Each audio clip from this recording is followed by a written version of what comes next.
Gare! Mec, qu'est-ce que tu fous là?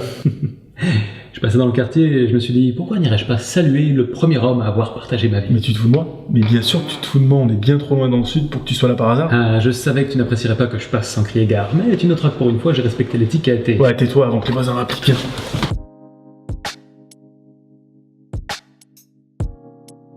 Tu sais, mec, c'est pas parce qu'on était coloc qu'on est obligé de continuer de se voir.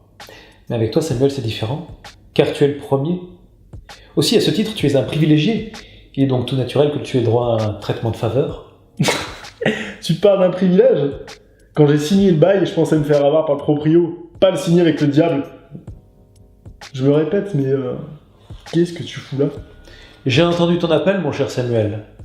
Aussi, j'ai décidé d'apparaître en personne pour te remettre dans le droit chemin. Qu'est-ce que tu me racontes? Je t'ai pas envoyé le message. Oh merde. Je pleure quand je me masturbe. Mais je t'ai pas envoyé ça, moi. Mais j'étais bourré. Tu sais ce que ça signifie? Ouais. C'était ma phrase de sécurité.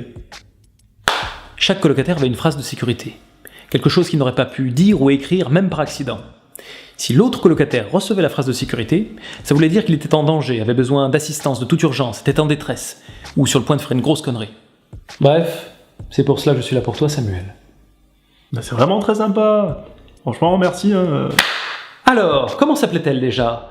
Mélanie, Manon... Natacha. Natacha, c'est vrai. Comment ai-je pu oublier le prénom de cette slave sorcière qui a su ravir ton cœur, Samuel? Elle t'a détourné de moi, la vérité. Mais ce n'est pas grave, car je suis l'alpha et l'oméga. Celui qui était là avant et qui continuera d'être là longtemps après. Ta petite vatrouche qu'à la vanille était un mensonge. Je dirais que ça te fait plaisir. Détrompe-toi, Samuel. Je ne me masturbe pas lorsque vous pleurez. Alors, c'est quoi ton problème? Mais c'est vous mon problème, Samuel. À chaque fois que l'un de mes amis s'éloigne de moi, c'est un véritable déchirement. J'ai l'impression qu'on me vole l'un de mes jouets. Alors, tu ne l'aimais pas? Disons que ma sympathie envers les conjoints est proportionnelle à l'épanouissement qu'en retirent mes amis. Est-ce qu'au moins t'as été heureux pour moi? Oui. Cependant, il arrive que je retrouve mes jouets cassés, brisés, le cœur arraché comme des poupées de chiffon molles et tristes. Désolé. Je suis le dragon qui garde jalousement ses trésors et dévore les cambriobites. Je suis... content que tu m'aies appelé Samuel. Merci d'être venu. Ce n'est rien, mon ami. Confie-moi tes chagrins, que je les emporte dans l'oblivion.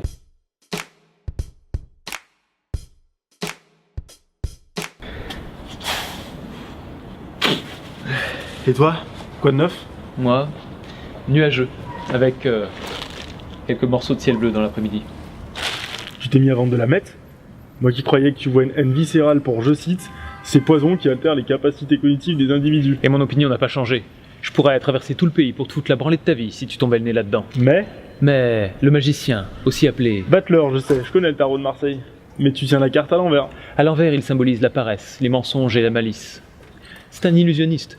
Il annonce que tous les pires défauts seront utilisés à l'accomplissement de ses fins, aussi peu louables et futiles soient-elles. Et dans ton cas?